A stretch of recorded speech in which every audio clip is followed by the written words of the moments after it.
안녕하세요. 채널 늦게 오는 이해는 더 깊다의 이해입니다. 오늘 우리는 가슴속 가장 아픈 질문을 던져봅니다. 혹시 지금 내 통장 잔고는 두둑한데 내 마음의 잔고는 왜 이렇게 텅 비어 있을까? 라고 생각하고 계시진 않나요? 자녀에게 줄 돈은 있지만 정작 그 돈을 주고 나면 함께 나눌 시간은 사라지는 기묘한 경험. 우리는 이 현상을 부모의 그림자라고 부릅니다.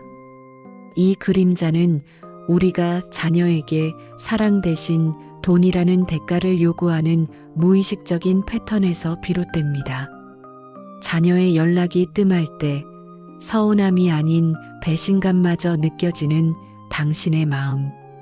오늘 저희는 그 돈과 사랑 사이에 놓인 끈끈하고도 위험한 착각을 10분 동안 깊이 해부하고 죄책감 없이 자녀와의 관계에서 경제적 분리를 이뤄내는 법을 찾아보겠습니다. 이 이야기는 당신의 자존감과 남은 노년을 구할 가장 중요한 통찰이 될 것입니다. 돈이 된 사랑, 그리고 그림자. 우리는 사랑을 증명하기 위해 돈을 썼습니다.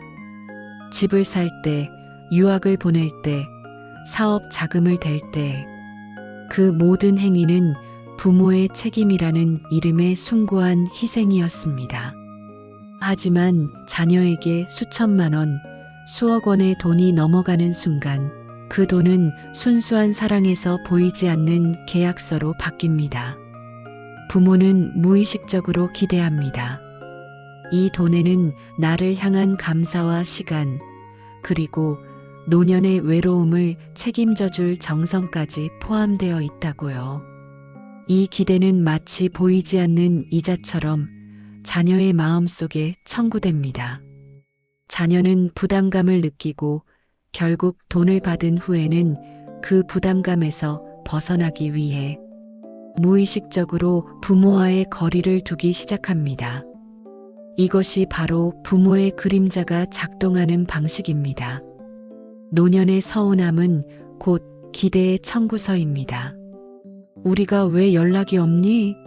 라고 물을 때 자녀는 돈을 받았으니 이 정도는 해야 하나라는 압박을 느낍니다. 이 간극이 깊어질수록 부모는 상실감을, 자녀는 죄책감을 느낍니다.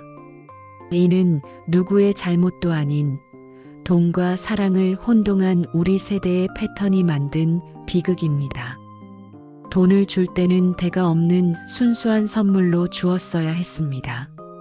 하지만 우리는 은연중에 나의 노년 외로움을 달래줄 보험으로 사용했습니다. 이제 이 사실을 인정하는 것만이 이 그림자를 걷어내는 첫걸음입니다. 돈과 마음을 분리하는 심리학적 이유. 자녀와의 관계를 회복하기 위해 우리는 죄책감 없는 경제적 분리를 선언해야 합니다. 이는 자녀에게 성인 대 성인으로서의 존중을 보여주는 가장 중요한 행위입니다. 첫째, 자녀에게 나의 노후 불안을 전가하지 마세요. 자녀가 연락하지 않는다고 해서 우리의 노후가 무너지는 것은 아닙니다. 우리의 행복은 자녀의 반응이 아닌 나 자신의 리추얼에서 찾아야 합니다. 자녀의 삶에 기대어 행복을 찾으려는 순간 우리는 다시 그림자를 들이우기 시작합니다. 둘째, 경제적 지원을 통한 통제 욕구를 내려놓으세요. 자녀의 재정 상태를 염려하는 것은 사랑이지만 그 염려가 내가 도와주지 않으면 안 된다는 통제 욕구로 변질될 때 관계는 독이 됩니다. 자녀는 스스로의 실패를 통해 성장할 권리가 있습니다. 그들의 삶의 운전대를 돌려주는 것이야말로 부모의 가장 큰 용기입니다. 셋째, 돈으로 해결할 수 없는 문제를 직시하세요. 노년의 외로움, 무기력함, 상실감은 돈으로 해결할 수 없는 영적인 문제입니다. 이 문제를 자녀에게 시간이라는 형태로 요구하는 대신 취미, 공부, 커뮤니티 등 나의 내면을 채우는 활동으로 전환해야 합니다.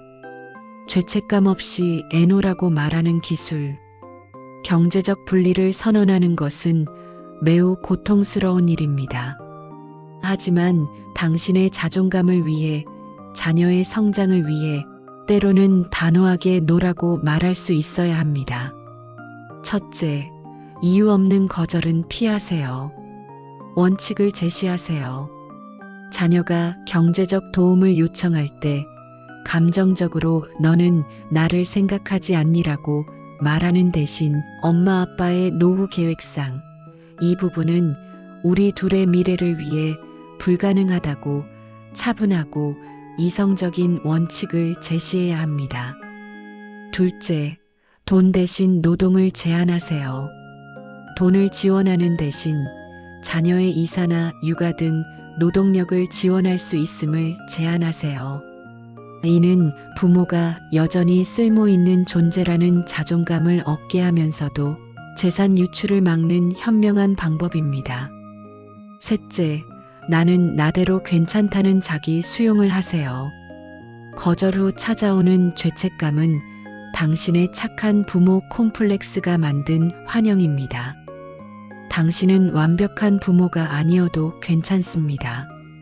당신은 당신의 삶을 살 권리가 있습니다. 이 자기 수용이 노라는 단어에 힘을 실어줍니다. 돈으로부터 자유로운 노년의 완성. 이 모든 것을 완성한 후 비로소 저희는 돈으로부터 자유로운 노년을 맞이합니다. 첫째, 자녀에게 줄 수 있는 가장 값비싼 유산을 정의하세요. 그것은 바로 돈 걱정 없이 스스로 행복하게 사는 당신의 모습입니다. 당신이 활기차게 여행하고 웃고 건강하게 사는 모습 자체가 자녀에게는 가장 큰 안도와 기쁨입니다. 둘째, 나만의 경제적 리추얼을 만드세요. 남은 돈을 계산하고 절약하는 행위를 궁핍이 아닌 통제력으로 인식하세요.